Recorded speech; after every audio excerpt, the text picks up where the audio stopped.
दोस्तों नमस्कार, मैं के पी सिंह। आप देख रहे हैं अपना चहेता news channel people bill. Bharatiya Janata party का दिग्विजय अभियान जारी है। उसके अश्वमेध यज्ञ का घोड़ा एक के बाद एक प्रतिद्वंदियों के लिए रौंदता हुआ आगे बढ़ा जा रहा है। हरियाणा और महाराष्ट्र के बाद में अब दिल्ली का किला भी भारतीय जनता पार्टी ने फतेह कर लिया है, जिसके बारे में ये था कि ये अरविंद केजरीवाल का अवैध गढ़ है और इसे आसानी से गिराया नहीं जा सकता। लेकिन वो उस किले को भी भारतीय जनता पार्टी ने ध्वस्त कर दिया और वहाँ पे भी अपनी विजय का परचम लहरा दिया है। अब ये भारतीय जनता पार्टी की और प्रधानमंत्री नरेंद्र मोदी की असीम लोकप्रियता का परिणाम है या इसके पीछे कुछ खेल है। कुछ आरोप हैं जो सामने आ रहे हैं अभी वर्तमान की चुनाव व्यवस्था को लेके, जो तथ्यों के साथ में है वो आरोप और प्रमाणों के साथ में है। जैसे ये आरोप सामने आया और कांग्रेस के नेता प्रतिपक्ष राहुल गांधी कह रहे हैं कि राहुल गांधी ने जो ये आरोप लगाया कि महाराष्ट्र में 40 लाख वोट तो बढ़े कुल मिला के 5 सालों में, जो 5 साल तक जो सरकार पिछली रही थी, और लोकसभा चुनाव के और विधानसभा के बीच के 5 महीनों में 40 लाख वोट अचानक फिर बढ़ गए। अब ये वृद्धि बहुत ही अप्रत्याशित वृद्धि है, बहुत ही असामान्य वृद्धि है। और ये वृद्धि कैसे हुई, इसके बारे में चुनाव आयोग से सवाल पूछे जा रहे हैं राहुल गांधी द्वारा, तो कोई चुनाव आयोग कोई जवाब नहीं दे रहा। इसी तरह के आरोप हरियाणा के विधानसभा चुनाव के बारे में है। दिल्ली के बारे में भी ये सामने आया कि दिल्ली में 4 लाख वोट तो 5 साल में बढ़े थे और 4 लाख वोट केवल दिल्ली विधानसभा चुनाव की जब तैयारियां शुरू हो गई उनके कुछ ही महीनों में बढ़ गए।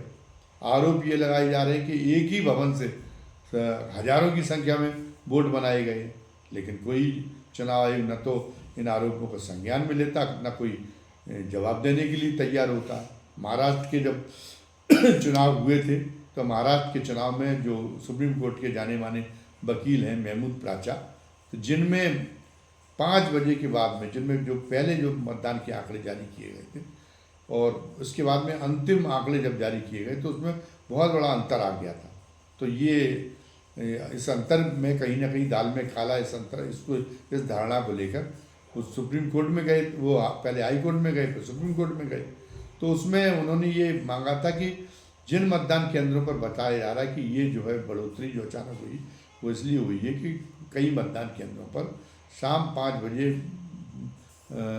शाम के समय बड़ी संख्या में मतदाता आ गए थे। तो इसलिए जब 5 बजे मतदान का जो निर्धारित समय है वो समाप्त हो गया था, जब समाप्त होने जा रहा था तब भी वो कतारें लगी हुई थी। तो उन सारे लोगों को वोट कराने पड़े और उनकी गणना करने में विलम्ब हुआ। इसलिए अंतिम जो आंकड़े जारी किए गए मतदान को, इसलिए मतदान इतना ज़्यादा बड़ा हुआ प्रारंभिक आंकड़ों से नज़र आ जाता है।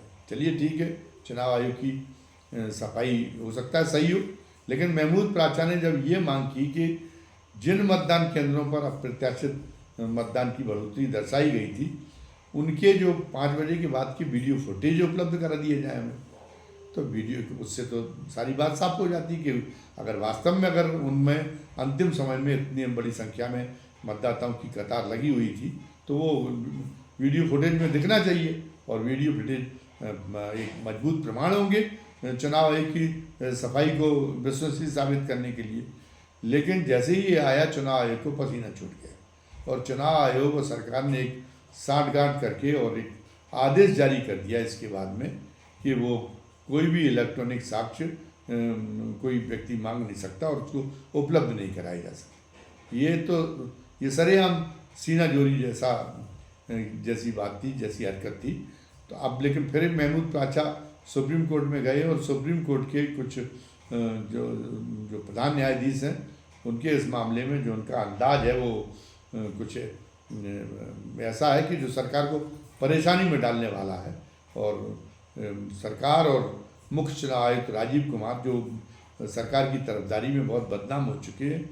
दोनों ही इसकी वजह से दोनों घबराए हुए हैं और इंतज़ार किया जा रहा है कि मुख्य चुनाव आयुक्त के रिटायरमेंट होने तक और सुनवाई चलती रहे। लेकिन दूसरी ओर सुप्रीम कोर्ट ने तिथि तय कर रही नहीं, स्थिति तक तो हमें इसका जवाब आप उपलब्ध कराई और जो है तब तक जो आप कोई साक्ष्य नष्ट नहीं करेंगे। इसी तरीके से अन्य दस्तावेजों के बारे में है, जो दस्तावेज वो चुनाव उपलब्ध कराने को तैयार नहीं था। तो लोकतंत्र में तो चुनाव की पारदर्शी व्यवस्था होती है और पारदर्शी अगर आप इस ढंग से आप ये कहें कि नहीं किसी को कुछ बताया ही नहीं जाएगा, चुनाव आयोग जो है वो जो कहेगा वही अंतिम सत्य होगा, राजा जो बोलता है वो सही होता है, उस अंदाज में ये बात होगी तो फिर चुनाव प्रणाली का कोई मतलब भी नहीं रह जाएगा। वो तो पाकिस्तान से ज़्यादा अविश्वसनीय चुनाव प्रणाली बन जाएगी, पाकिस्तान से ज़्यादा बोगस संस्था बन जाएगी चुनाव आयोग अगर ये होगा तो। लेकिन आप उस पर आमादा है तो ये और इससे ये समाप्त इससे ये लगता है कि लोकतंत्र को बचाए रखने में कोई रुचि मोदी सरकार की नहीं है, क्योंकि वो कोई भी ये इतने जब प्रमाणों के साथ में आरोप सामने आ रहे जिनका उत्तर उसे देते हुए नहीं बन रहा है तो अभी उससे कोई हिचक नहीं है। वो फिर भी अपनी करतूतें जारी रखे हुए चुनाव आयुक्त के साथ सहयोग से, तो एक अजीब व गरीब बात है। और भारतीय जनता पार्टी के अंदर भी भारतीय जनता पार्टी बड़ी शालीन और सौम्य पार्टी मानी जाती थी। मोदी योग आने के पहले उसकी नीतियों को लेकर उसकी भले ही आलोचना होती रही हो, खास तौर से सांप्रदायिकता के बिंदु पर, लेकिन वैसे उसके नेता बड़े शिष्ट और सौम्य थे और लोकतंत्र के प्रति उनकी निष्ठा प्रदर्शित करने में भी वो कोई कसर बाकी नहीं रखते थे। इसीलिए तो प्रधानमंत्री होते हुए भी अटल बिहारी वाजपेयी ने जब उनकी एक वोट से सरकार चली गई तो फिर उन्होंने वोट जुटाने के लिए कोई अनैतिक प्रयास नहीं किए कि सांसदों की विपक्ष के सांसदों को तोड़फोड़ कराने के लिए, जैसे आज कहा जा रहा है कि आज ये किंवदंती है कि राज्यों में चाहे वो विधायकों की तोड़फोड़ कराने का मामला हो, चाहे वो केंद्र में सांसदों की तोड़फोड़ कराने का मामला हो, उसमें खरीद फरोख्त में काफ़ी पैसा बहाया जा रहा है। लेकिन वो अटल जी जो है तैयार नहीं हुए थे और जो उस समय जब उनकी वोटों का प्रबंध करने के लिए कोई भी अनैतिक हथकंडे का इस्तेमाल करने के लिए तैयार नहीं हुए थे, इसलिए एक वोट से उनकी सरकार चली गई थी।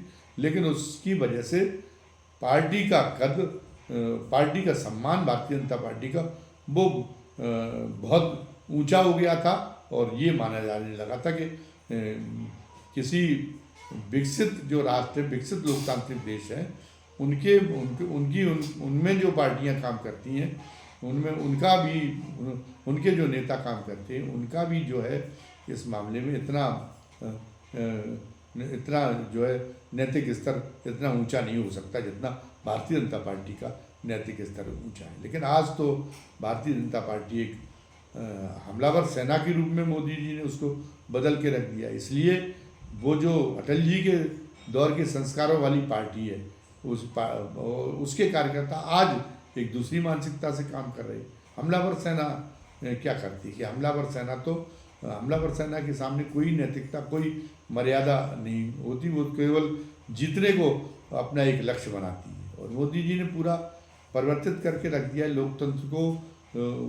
लोकतंत्र में तो ये होता है कि सहज है, हारना और जीतना तो सहज होता है, लेकिन वो जो और इसलिए और सहजता सत्ता अदल बदल होती रहती है। लेकिन मोदी जी का तो पूरी शैली जो उन्होंने वातावरण व्याप्त कर दिया लोकतंत्र पर, जो पूरा एक वातावरण आच्छादित हो गया, वो तो एक रक्तपात से सत्ताओं बदलने वाले मध्ययुगीन दौर जैसा है, जहाँ पर ये कहा जाता था कि जिस दौर में ये कहावत गढ़ी गई थी कि युद्ध और प्रेम में सब कुछ जाए।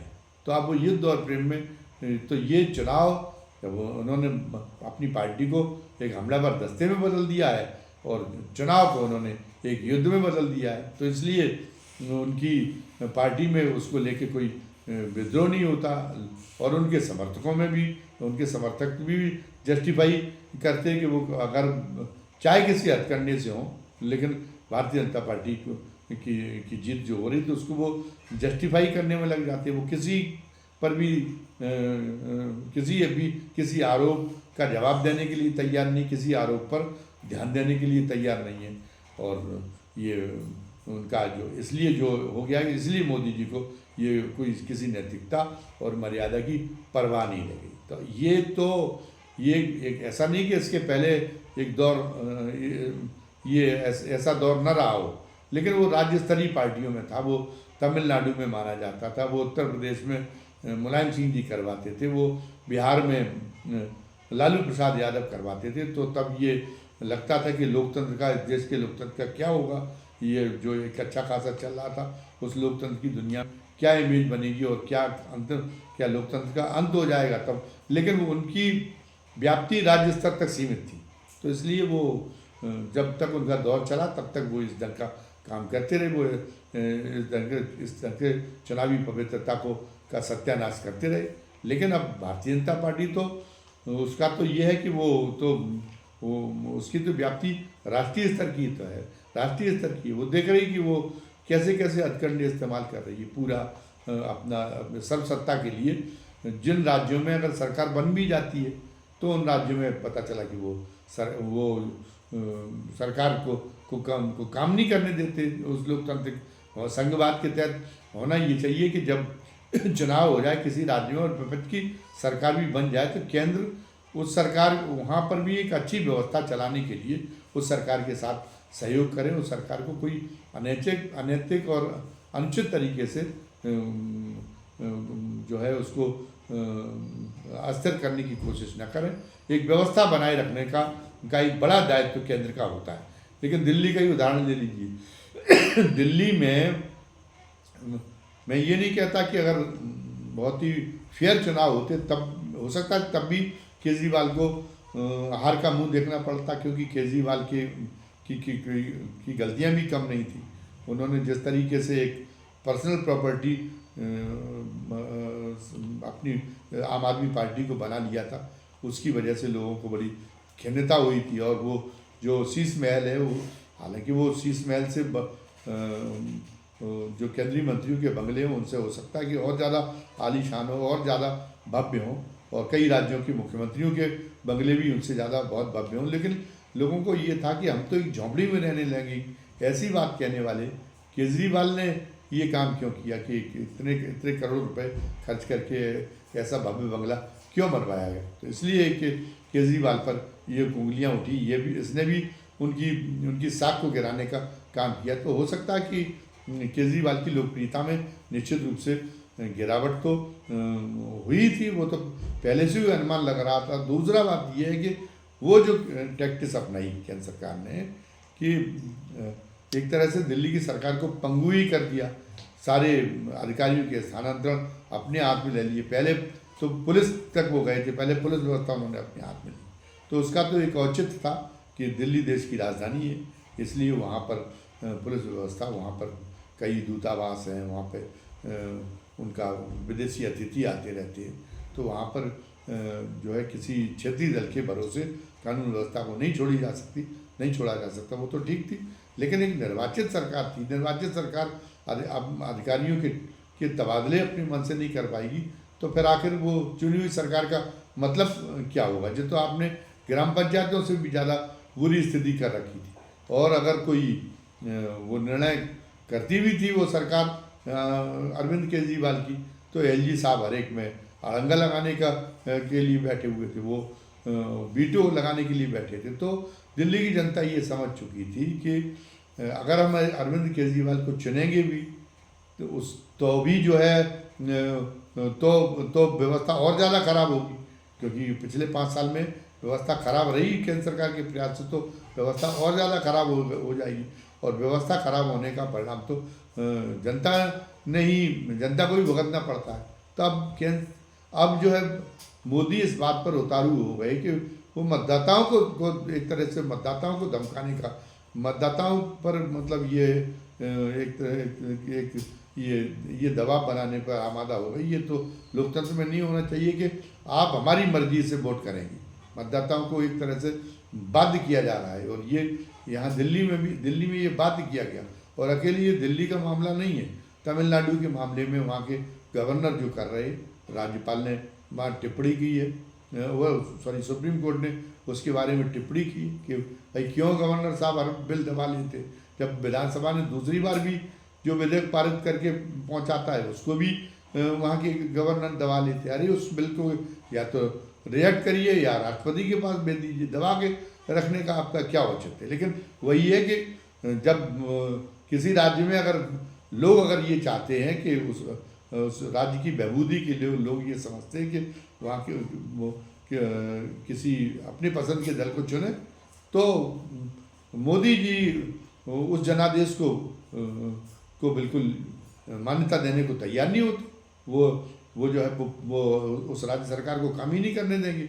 और आखिर में मतदाता सोचेगा कि ये जो व्यवस्थाहीनता की स्थिति पैदा हो रही है, जो हम गैर भाजपा दल की सरकार बना रहे, उसका दंश हमको भोगना पड़ेगा अगर हम ये कोशिश करेंगे। तो सभी राज्यों की मतदाताओं की मानसिकता पर ये एक बहुत ज़्यादा आघात है। तो फिर ये स्वतंत्र चुनाव कहाँ रह गए? फिर तो आपने एक तरह से मतदाताओं को मजबूर करने का काम कर रहे हैं।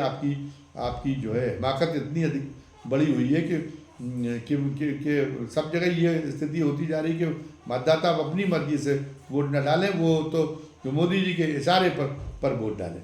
लेकिन फिर भी दिल्ली में एक बात अच्छी हुई है कि 2-3% वोट का ही अंतर है आम आदमी पार्टी में और भारतीय जनता पार्टी के बीच में। यानी भारतीय जनता पार्टी के खिलाफ अभी भी दिल्ली में एक बड़ा वर्ग है जो भारतीय जनता पार्टी के खिलाफ भारतीय जनता पार्टी की नीतियों से और भारतीय जनता पार्टी से सहमत नहीं है। और अगर कांग्रेस ने 15 जगह कांग्रेस के जो उम्मीदवार खड़े थे उनकी वजह से आम आदमी पार्टी को 15 जगह पराजय का मुंह देखना पड़ा। तो 22 तो उनको सीटें मिली थी कि 15 सीटें उनको और मिल सकती थी।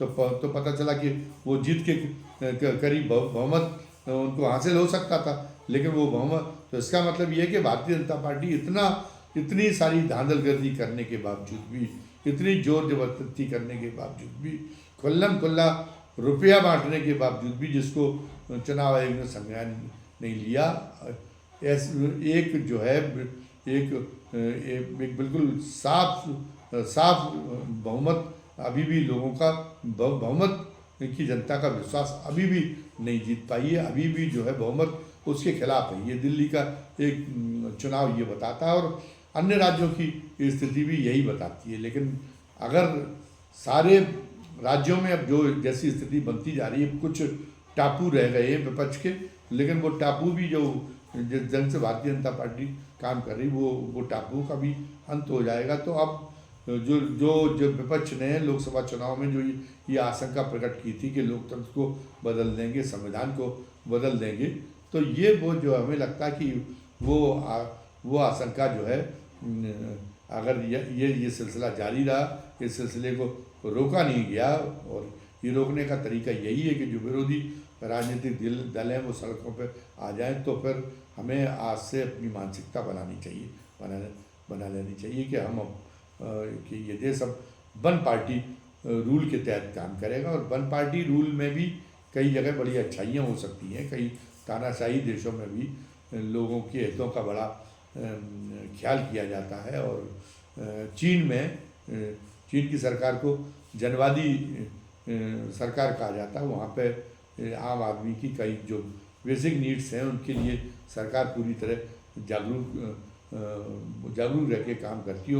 और नैतिक व्यवस्था के मामले में भी वहाँ पे दिखाई देता है कि काफ़ी जोर है। और समाज को नैतिक बनाने के लिए भी एक नास्तिक गवर्नमेंट होते हुए भी चीन की सरकार ने बहुत कुछ काम किया। इसीलिए वहाँ पे भ्रष्टाचार में जो दोषी पाए जाते, भ्रष्टाचार के दोषियों को बड़ी संख्या में हर साल वहाँ पे फांसी की सजाएं होती हैं। लेकिन यहाँ पर क्या है कि यहाँ पर वो जो तानाशाही है, वो तानाशाही अगर किसी जनवादी उद्देश्य के लिए हो, आम आदमी के हितों के लिए हो, तो तब तो जो है वो तानाशाही भी मान्य है, वो वन पार्टी रूल भी मान्य है। तो अगर भारतीय जनता पार्टी एक धार्मिक पार्टी अपनी आप को कहती है, ले तो उसका उसका इसलिए उसका नैतिक व्यवस्था में विश्वास होना चाहिए। लेकिन जिस तरीके से मोदी ने अपनी पार्टी के नेताओं को, विधायकों को, सांसदों को अपनी जेबें भरकर और इतना जो है अपने आप को अपने आप को विराट बना लेने की छूट दे रखी कि उन्हें कोई चुनौती देने का साहस न कर सके, तो उससे तो पूरी नैतिक व्यवस्था ध्वस्त हो गई। और जब जनप्रतिनिधियों को भ्रष्टाचार करने की छूट रहेगी तो जो वो जो है वो जो अवैध कमाई करेगी वो तो तभी संभव है जब प्रशासन पूरा भ्रष्ट हो। तो मोदी जी चाहे जितना नारा दें, लेकिन आज जो उनकी पार्टी के लोग तक व्यक्तिगत बातचीत में ये स्वीकार करते हैं कि भ्रष्टाचार पहले से बहुत अधिक बढ़ गया है। और भ्रष्टाचार के बढ़ने का मतलब है व्यवस्थाहीनता, अराजकता का बोलबाला। जो गलत काम है वो पैसे खर्च करके कराए जा सकते हो, जो सही काम है वो सही काम कोई नहीं हो सकते। दूसरी तरफ ये कि जो एक उसके जो सरोकार हैं सरकार के, अगर वो सरोकार आम आदमी के हितों से उनका कोई संबंध नहीं, उसके तो संबंध अदानी जैसे लोगों के हितों से है। आम आदमी के लिए तो ये है कि आप नियमित सरकारी नौकरियां समाप्त कर रहे हैं और आप संविदा पर और जो है उस पर आउटसोर्सिंग के जरिए आप सरकारी विभागों को चला रहे हैं। तो संविदा में भी बहुत कम वेतन है और आउटसोर्सिंग में तो वेतन ना के बराबर है। तो आप एक पूरी आबादी जो पहले सरकारी अमला था, जिससे एक बड़ी आबादी पोषित होती थी, तो वो उस आबादी को आप तबाह कर देने का काम कर रही, जिसका प्रभाव बाज़ार पे भी पड़ रहा है कि बाज़ार में भी जब लोगों को इतना कम आय हो रही है कि उस आय से वो अपनी जो है अपनी रोटी की व्यवस्था भी नहीं कर सकते, अपना चूल्हा तक नहीं जला सकते, तो वो भोक्ता सामग्री खरीदने के लिए कैसे जाएंगे। तो बाजार का असर होना तो देश में तय है। और दूसरी तरफ वो एक आंकड़ा भी आया है कि अभी जिन कंपनियों ने 4 साल में 4 गुना मुनाफा कमाया है, उन्होंने अपने कर्मचारियों की वेतन बढ़ोतरी में की कोई प्रतिबद्धता नहीं दिखाई कि वो कर्मचारियों का वेतन नहीं बढ़ाते। तो निजी क्षेत्र को जिसको आप बढ़ावा दे रहे हैं उसको आप पूरे ये भी छूट दिए रहे कि आप एक तरह से बेगारी प्रथा को अगर आप बढ़ावा देने का काम करें तो आप करें। श्रम कानूनों का कोई महत्व नहीं है। निजी क्षेत्र में भी वेतन बहुत कम रह गए हैं, सुविधाएं कोई है नहीं, सारे श्रम कानून एक तरह से ताक पर रख दिए गए हैं। और जो विकास के नाम पर भी अगर आप जैसे रेलवे की सुविधाएं समझ ली जाए, सार्वजनिक परिवहन की व्यवस्था को ही समझ लिया जाए, तो सार्वजनिक परिवहन में आप जिसमें आम आदमी जिसका उपयोग करता है जिन साधनों का, उन साधनों के विकास में सरकार तत्परता नहीं दिखाई देती। वो तो वंदे भारत जैसी ट्रेन चलाती है जिसको इलीट क्लास ही जिसमें केवल सफ़र कर सकता है। दूसरी तरफ जो आम ट्रेन है उनकी दशा वैसी बनी जैसे पहले जैसी है, जैसे पहली थी। यही जो है बसेज की हालत है, यही सब जगह कुल मिला के सार्वजनिक परिवहन की भी हालत है। ये तो आम आदमी के सरोकारों से कोई मतलब ही नहीं है। लगता है कि जो इलीट क्लास है, जो अवजात वर्ग है, उसको उन्होंने समझ रखा कि ये यक्ष किन्नरों का एक वर्ग है और यक्ष किन्नरों का वर्ग जो है कितना ऐश्वर्यशाली हो, कितना समृद्धशाली हो, उसके और कितना सुविधा संपन्न हो, वो उसके जो है उसका उपभोग का स्तर कितना बढ़ाया जा सके, सारी व्यवस्था को आपने सारी नीतियों को इसी बात के लिए समर्पित कर रखा है। तो ये जो स्वरूप आ रहा है तानाशाही का एक स्वरूप, लोकतंत्र के समाप्त होने का एक स्वरूप है। ये स्वरूप इस स्वरूप की कोई सानी कोई अन्य देशों से भी नहीं है, जहाँ तानाशाही की व्यवस्था भी एक बेहतर ढंग से काम कर रही, उनसे इसका कोई मुकाबला नहीं। ये तो पूरी तरीके से जन विरोधी व्यवस्था कायम होने जा रही है। और इसकी जब पूरी तकलीफें पूरे अपनी परिणति पर ये व्यवस्था जब पहुँचेगी, तो जो तकलीफ़ों का जो एक तरह से बहुत बेकरार रूप जो सामने आएगा, उस समय जनता को ये एहसास होगा कि हमारे सुसुप्त अवस्था में रहकर हमने कितनी बड़ी गलती की। धन्यवाद। जय हिंद, जय भारत।